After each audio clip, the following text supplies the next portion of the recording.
There's nothing like seeing someone who's enthusiastic about what they do. In fact, it's infectious. You get excited too. David Fletcher will do that to you when it comes to hunting. He started Nanticoke Outfitters 3 years ago, and they offer guided hunting and fishing trips on the Lower Eastern Shore.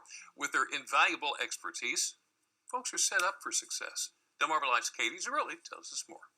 David Fletcher began hunting as a young boy. I got my first rifle at the age of 8.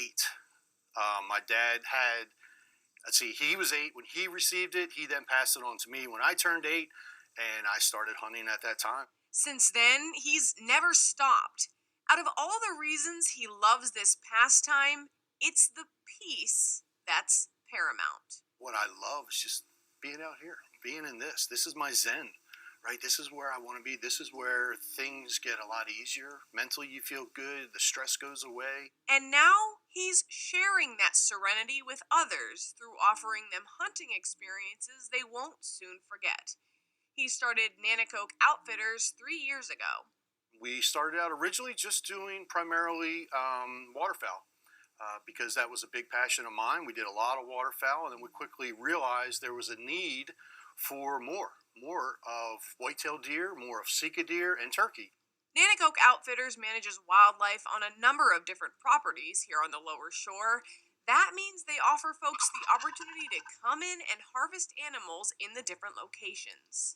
What'll happen is they'll work with one of our guides, sometimes me, sometimes one of my staff members, and they'll go on a hunt, and they'll pay to spend time with us, to learn about the environment, to learn about the animal, to learn more about hunting them. The experience with Nanoke begins the evening before the hunt. Guides will get together with hunters over dinner and prep them for their experience. The hunt then begins bright and early. So in the morning, we pick them up from the hotel, and we bring them out to whatever location they might be hunting for the day. They'll spend the day in their stand that they're hunting, and then they'll communicate with us. If they are lucky enough to harvest a deer or make a shot, they'll let us know, and then at that point, the guides come out and take a look, help track, help do whatever it is that we need to do at that point. Check it out. I'm up in the ladder stand at the Nanticoke Outfitters Muddy Hole property. It's nice and calm up here, a little breeze, and I totally want to show you guys the view. There's the feeder. All right, I'm ready for my deer. A lot of the folks who sit in this seat aren't from this area and are coming to experience hunting on the shore, which is different than they're used to, hence the need for guidance. They don't have that experience. They don't know what to look for. They don't understand the calling sequence of a Sika deer and how they respond and things like that. So they're going to come to us to learn these things. Right now we're in deer season, and David says within that there are designated times for different weapons. We cater to all of them. We like doing all of the different weapons. We also run a lot of youth hunts because there is a special youth weekend where 16 and under get to hunt with a rifle before the actual rifle season starts. So they kind of get an advantage, a little head start. And that's one of the things we love doing. He especially loves it for the special moments. She harvested a beautiful doe, and it was bigger than her.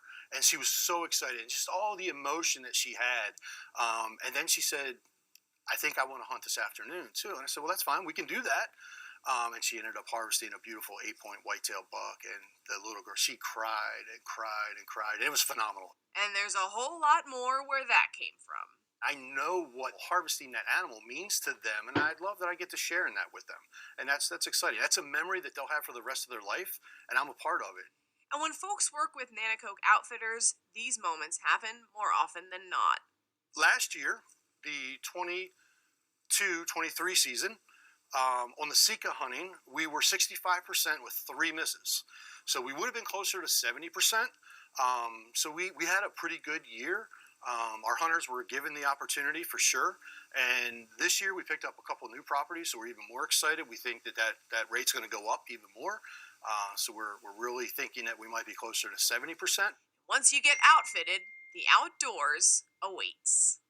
Now, one of the things that David also says is one of the biggest mistakes people make when they come to go hunting is not hiding your scent and not being perfectly quiet. So if you like the perfume or the cologne, No, don't do that.